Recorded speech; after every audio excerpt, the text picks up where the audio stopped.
এই যে যাদের নিয়ে আসা হয়েছে এদের মধ্যে কোনো ইন্টার কানেকশন আছে, মানে এদের নিজেদের মধ্যে কোনো যোগাযোগ রয়েছে নাকি এরা আলাদা আলাদাভাবে আলাদা আলাদা এলাকা থেকে কিছু তাদের দল বলে নিয়ে আসার পরে তাদের কাছে যে নির্দেশ ছিল সেই নির্দেশ অনুযায়ী তারা টার্গেট ফুলফিল করার চেষ্টা করেছে, অর্থাৎ সাংবাদিকদের মারার চেষ্টা করেছে। এরা কি আলাদা আলাদাভাবে এসেছিল নাকি এদের মধ্যে একটা যোগসূত্র রয়েছে? এখনো পর্যন্ত তদন্তে কি উঠে আসছে?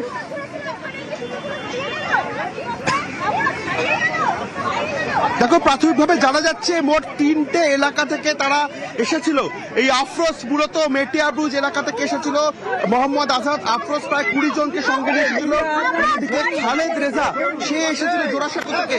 জোড়াসাঁকোরে কিন্তু প্রায় 4-5 জনকে গ্রেফতার করা হয়েছে এবং এই মোহাম্মদ আলমগীর তারা পাক সার্কাস বেনিয়াপুকুর এলাকা থেকে এসেছিল। 3টে এলাকাকে কিন্তু ইতিমধ্যে পুলিশ শনাক্ত করেছে এবং সেখান থেকে কিন্তু এদের প্রত্যক্ষ মদত দেখা যাচ্ছে। মারধর কেন করেছিলেন? ওই দিকে রেলিং এ মানে সেকেন্ড ফ্ল্যাঙ্ক। ম্যাডাম প্লিজ, তোমরা কি বামপন্থী আছো না? আপনারা কোথাকার পড়ুয়া সাংবাদিকদের কেন এই L20 মিডিয়াম সেকেন্ড ফ্ল্যাঙ্কটা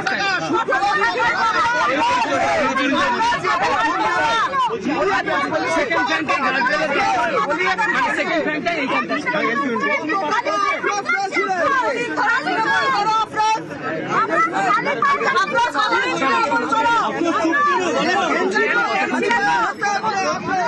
सब करने के लिए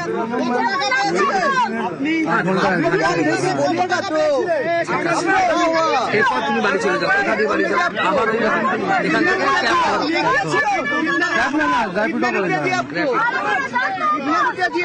আবার রাজাবাগ।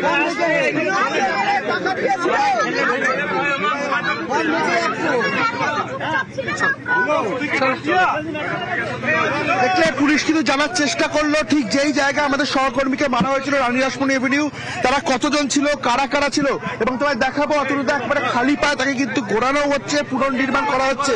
সেই জায়গায় দাঁড়িয়ে তার যেটা জানা যাচ্ছে আফরোজ মোহাম্মদ আজাদ তারা 20 থেকে 30 জনের একটি দল নিয়ে এসেছিল এই মেটাবুজ এলাকা থেকে, যাদেরকে এখনো শনাক্তকরণ করছে পুলিশ। এবং এরা দুজনেই কিন্তু এই ঘটনা ঘটিয়ে কার্যত অন্ডালের দিকে রওনা দিয়েছিল। দুর্গাপুর এক্সপ্রেসওয়ে গা ঢাকার চেষ্টা করেছিল এবং দুর্গাপুর এক্সপ্রেসওয়ে থেকেই এই মোহাম্মদ আফরোজ এবং মোহাম্মদ আজাদ এই দুজনকে গ্রেফতার করে পুলিশ। সেই জায়গায় দাঁড়িয়ে এই ঘটনার পেছনে যে 3টে জায়গার লোকেশন এখনো পর্যন্ত উঠে আসছে, একটি মেডিয়াপুজ এলাকা, অন্যটি জোড়াসাঁকো এলাকার বেশ কিছু জায়গা এবং আরো একটি পাক সার্কাস বেনিয়াপুকুর এলাকা। এই জায়গায় দাঁড়িয়ে এরা কিন্তু বিভিন্ন দলে ভাগ হয়ে এখানে জড়ো হয়েছিল এবং তাদের উদ্দেশ্যই ছিল সাংবাদিকদের মারধর করা, পুলিশকে মারধর করা এবং সরকারি সম্পত্তি ভাঙচুর করা। এই বিষয় সুনিশ্চিত করতেই তুমি দেখছো ইতিমধ্যে যে যে জায়গায় গিয়ে বিক্ষিপ্ত অশান্তি ঘটিয়েছিল এই আফরোজ, প্রত্যেকটি জায়গায় পুলিশের তরফ থেকে তাকে নিয়ে যাওয়া হচ্ছে, তার বয়ান রেকর্ড করা হচ্ছে এবং প্রত্যেকটি যে ভিডিও ফুটেজ রয়েছে সেই ভিডিও ফুটেজ মোতাবেক তিনি কি ঘটনা ঘটিয়েছিল, কারা কারা যুক্ত ছিল, গোটা বিষয়টি কিন্তু ইতিমধ্যে পুলিশের তরফ থেকে পুনর্নির্মাণের মাধ্যমে খতিয়ে দেখা হচ্ছে। রৌনক, আমরা দেখছি যে এই আফরোজকে খালি পায়ে পুরো ধর্মতলা চত্বর ঘোরানো হচ্ছে, খালি পায়ে।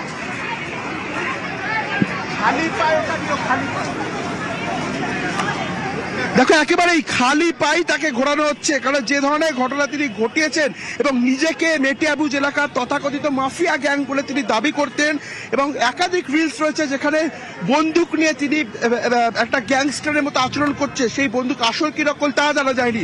এই জায়গায় দাঁড়িয়ে তার পেছনে কার মদত ছিল, কারণ তৃণমূল বিধায়কের সঙ্গে তার ছবি দেখা গেছে, অভিষেক বন্দ্যোপাধ্যায়ের সঙ্গে তার ছবি দেখা গেছে এবং একের পর এক যে যাদেরকে গ্রেফতার করা হচ্ছে তুমি দেখছো তাদের পেছনে কিন্তু বেশ কয়েকজনের রাজনৈতিক পরিচয় রয়েছে, তারা নিজেরাই স্বীকার করে নিচ্ছে। সেই জায়গায় দাঁড়িয়ে তাদের মোটিভ কি ছিল? আদতে কি ছাত্র আন্দোলনের জন্যই তারা এখানে এসেছিলেন নাকি ভাঙচুর করা, সরকারি সম্পত্তি নষ্ট করা এবং সাংবাদিকদের মারধর করার উদ্দেশ্যেই তারা এখানে এসেছিলেন? গোটা বিষয়টি কিন্তু পুলিশের তরফ থেকে খতিয়ে দেখা হচ্ছে। রৌনক, আফরোজকে কিছু বললো? এক তো কোনো মতেই মানতে চাইছে না সেদিন সেখানে ছিল, কিন্তু এই যে কোথা থেকে এসেছিল, তার সঙ্গে যারা এসেছিল তাদের কেন নিয়ে এসেছিল, কোনো ব্যাপারে কোনো কিছু বললো?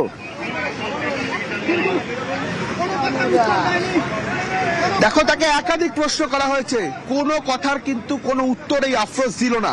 পুলিশের তরফ থেকে শুধু তাকে জানতে চাওয়া হলো এই যে জায়গায় তাকে ভিডিও দেখা গেছে সেই জায়গায় তিনি কেন এসেছিলেন, কারা কারা তার সঙ্গে ছিল বা এই যে মারধর করা হয়েছিল তার ইন্টেনশন কি ছিল, কি মোটিভে তিনি এই আন্দোলনে যোগ দিয়েছিলেন, এই বিষয়গুলো জানার জন্যই পুলিশ তার বয়ান রেকর্ড করলো। পুনর্নির্মাণ করার সময় পুলিশের সঙ্গে সেই বয়ান রেকর্ড করাতে যে কথোপকথন সেই কথাটুকু বললেন। একাধিক প্রশ্ন যে আদতে তিনি কি নিট আন্দোলনের সঙ্গে কোনো মতে অবগত কিছু রয়েছে, তিনি কেন এসেছিলেন, তার সঙ্গে কতজন গ্যাং ছিল, তার যারা মেম্বার তার মধ্যে কিন্তু একজন মোহাম্মদ আজাদ, তাকেও গ্রেফতার করেছে পুলিশ। সেই জায়গায় দাঁড়িয়ে আরো বেশ কয়েকজন রয়েছে, 20 থেকে 30 জনের একটি গ্রুপ নিয়ে এই আফরোজ এখানে এসেছিল। তারপরে এই ধরনের ঘটনা তিনি ঘটিয়েছেন এবং তার টার্গেটই ছিল সাংবাদিকদের মারধর করা, ভাঙচুর চালানো, ভ্যান্ডালিজম চালানো, যাকে এক কথায় বলা যায়। সেই জায়গায় দাঁড়িয়ে তার পেছনে আরো কারা কারা ছিল এবং তার সোশ্যাল মিডিয়া প্ল্যাটফর্মে মেটিয়া বুঝের তৃণমূল বিধায়ক, তার সঙ্গে ছবি রয়েছে, অভিষেক বন্দ্যোপাধ্যায়ের সঙ্গে ছবি রয়েছে। এই দিক থেকে পুলিশ মনে করছে একদিকে যেমন এই খালেদ রেজা, তিনি নিজেই স্বীকার করলো তিনি কংগ্রেস করতেন, এখনো করেন, সেই জায়গায় দাঁড়িয়ে কোনো রাজনৈতিক দলের এই ঘটনার সঙ্গে কোনো যোগাযোগ রয়েছে কিনা, যোগসূত্র রয়েছে কিনা, বা এই মারধর করা, ভাঙচুর করা ঘটনার পেছনে কোনো বড় মাথার মদত রয়েছে কিনা, সেই বিষয়ে কিন্তু পুলিশের তরফ থেকে খতিয়ে দেখা হচ্ছে। রৌনক, সেদিন তুমি ছিলে, তোমাকে বা অমিতকে বা প্রীতিকে ঠিক যেখানে যেখানে মারধর করা হয়েছে, ধাক্কা দেওয়া হয়েছে, হেনস্থা করা হয়েছে, বা আমি যদি শিলাইত্যর কথা বলি, অবশ্যই পিয়ালির কথা বলি, তাদেরকেও যেখানে যেখানে ধাক্কা দেওয়া হয়েছে, মারা হয়েছে, সেই স্পটগুলোই কি নিয়ে যাওয়া হচ্ছে, সেখানে নিয়ে গিয়ে কি জিজ্ঞাসা করা হচ্ছে?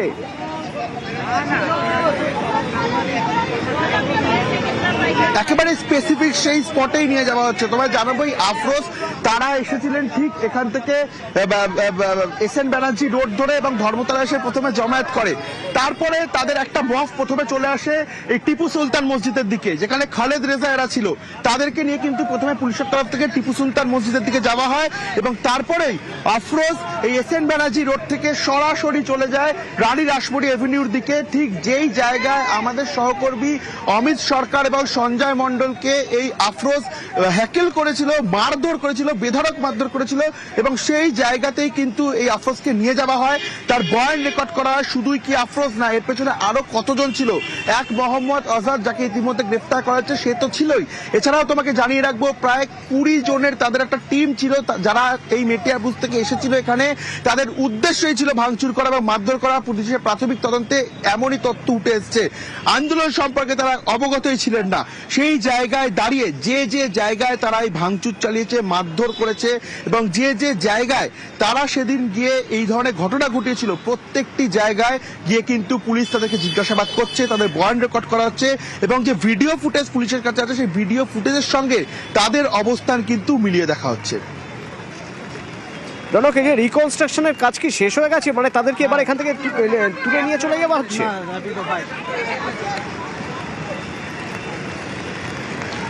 তাকে একেবারে ইতিমধ্যে খালেদ রেজা, প্রথম থেকে আমরা যেটা বলছিলাম, খালেদ রেজা, মোহাম্মদ আফরোজ, এই 16 জনের মধ্যে অন্যতম এই দুজন যারা কিন্তু তাদের এলাকায় অনেকটাই প্রভাবশালী। এই প্রথম দুজনের যে পুনর্নির্মাণের প্রক্রিয়া, খালেদ রেজা এবং আফরোজ, তাদের পুনর্নির্মাণের প্রক্রিয়া ইতিমধ্যে শেষ হয়েছে। কিন্তু এছাড়াও সালমান শেখ থেকে শুরু করে মোহাম্মদ আলমগীর, তাদেরকেও নিয়ে আসা হয়েছে, কারণ এদেরও কিন্তু একটা মুখ্য ভূমিকা ছিল এই ঘটনার পেছনে। তাদেরকে ইতিমধ্যে নিয়ে পুনর্নির্মাণ করা হবে। অর্থাৎ যে যে জায়গায় তাদের এই গ্যাংগুলো এরকম ভাঙচুর এবং মারধরের ঘটনা ঘটিয়েছে, প্রত্যেক কটি জায়গায় নিয়ে গিয়ে ভিডিও ফুটেজের সঙ্গে তাদের অবস্থান মিলিয়ে দেখা হচ্ছে, তাদের বয়ান রেকর্ড করা এবং তাদেরকে কিন্তু জিজ্ঞাসাবাদের যে প্রক্রিয়া, সেই জিজ্ঞাসাবাদের প্রক্রিয়াও কিন্তু পুলিশের তরফ থেকে চালানো হচ্ছে। রৌনক, মোট কতজনকে আনা হয়েছে এখানে এই রিকনস্ট্রাকশন বা পুনর্নির্মাণের জন্য? কতজনকে আনা হয়েছিল এখানে?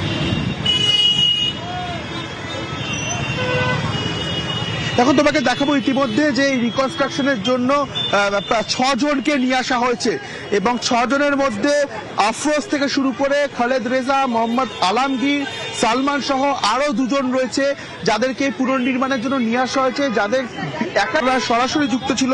এবং এখনো দেখাবো তোমাকে, ঠিক এখানেই রয়েছে এই মোহাম্মদ আলমগীর, পাশে রয়েছে সালমান এবং ঠিক বিপরীত দিকে আফরোজ, অন্যদিকে খালেদ রেজা, তারা বসে রয়েছে। প্রত্যেককেই কিন্তু এই পুনর্নির্মাণ করানো হবে।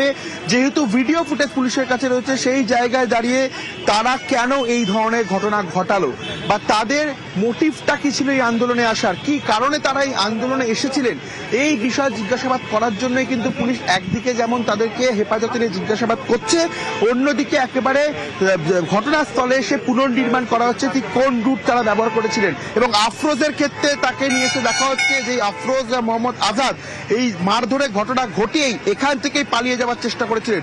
কোন দিক থেকে তারা পালিয়ে গেছিলেন বা এদের সঙ্গে আরো যে 20 থেকে 25 জন ছিল তারা এখন কোথায় রয়েছে, গোটা বিষয়টি কিন্তু পুলিশের তরফ থেকে খতিয়ে দেখা হচ্ছে।